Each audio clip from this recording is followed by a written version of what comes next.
Здравствуйте, это снова я. Сегодня у нас будет, блядь, убивание тигра. Убивание тигра. Пропущего, блядь, уебана нахуй.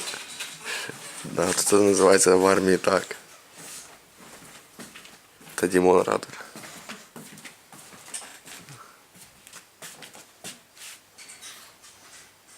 Ну перестав храпеть. Ну сука, як тільки, блядь, подойдеш нахуй, перестає храпеть. Уебок, храпи нахуй. Ебишу, блядь, перестал храпеть. Раз. Серег, ты, блядь, заебал уже нахуй. Ляж, блядь, на бок.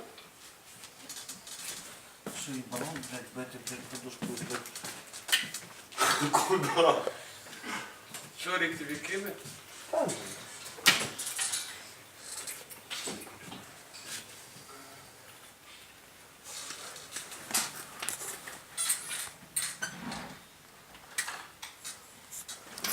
Блять, пацани, може хватить нахуй спати, блядь? Да что ты хочешь пойти в волейбол поиграть? Та хоч і в волейбол, нахуй. Оператор ходит.